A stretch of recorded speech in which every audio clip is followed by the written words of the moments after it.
يعني في كذا برضه في كذا قناه برضه كدبت ده، لان ده لا يمكن هيكون ناس لوحديهم.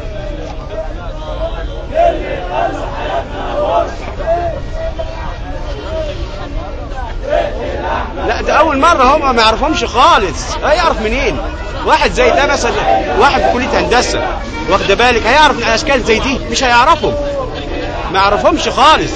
ده بقول لحضرتك هو كان واقف على الرصيف عشان يوقف تاكسي عشان يروح خطيبته قبلها بدقيقتين، واخده بالك؟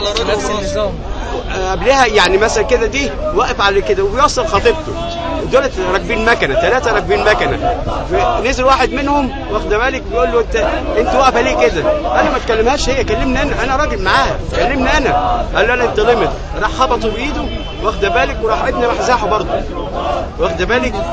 بعد كده راح جه واحد من ورا ضربه يعني ضربه مش يعني ضربه اي كلام من تحت، ضربه تحت محاشمه واخده بالك، ضربه موت يعني، ناس محترفه ناس محترفه. وبعد كده يقول لك ما فيش واحد وراه، لا واخد بالك. وبعد كده عارفه كان في سنتر البلد، يعني عندنا المكان ده سنتر البلد في نص البلد ما فيش حد فيه، وطلعوا هم الثلاثه، واحد داعيه للجامع واخد بالك، 2 داعيه للجامع واخد بالك، والثالث برضه شيخ.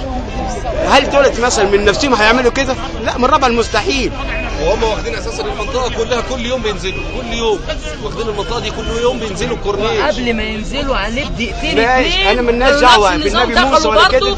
شوف الناس، انا بالناس بتتكلم مش انا بتكلم. طلع لهم دي مراتي، واخده بالك. وبقول لك قبل الحادثه يعني قبل الموضوع ده بدقيقتين برضو كان واحد ومراته قاعدين اهو. والغفير بتاع الحته بتاع الجناين، الغفير بتاع الجناين قال الناس دي متواجده في الحته دي، شفتهم امبارح واول كلهم بيجي هنا يوميا بيروحوا ينزلوا. تمام.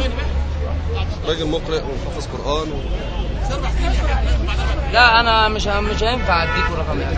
خد يا حاج اتفضل. واخده بالك الناس كلها بتتكلم يعني، مش احنا بس. مش هيطلع مثلا مدير الامن ويقول لك لا ده 3 لوحديهم وهم شجره ايه؟ مشاجره ايه؟ احنا يعرفوها عامه، احنا ناس عارفيننا في السويس ومعروفين واخده بالك. اذا كانوا بقى هم مش قادرين هيعملوا حاجه، احنا نبقى نعمل بقى بنفسنا، احنا نلبس بقى الشرطه عسكريه وندور نجيب حق ابننا واخده بالك. يعني اذا ما كانش كده، لكن يقولوا بقى يلفقوا مثلا كذا دي كذا، لا انا بكذب كل شيء نزل واخد بالك، وبقول دولت ناس وراهم. اصلا مش معقول 3 لوحدهم هيعملوا حاجه زي كده، مش معقول 3 لوحدهم هيعملوا كده.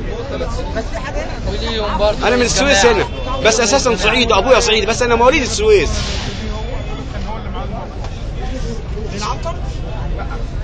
كده ماشي يا ست الكل، شكرا.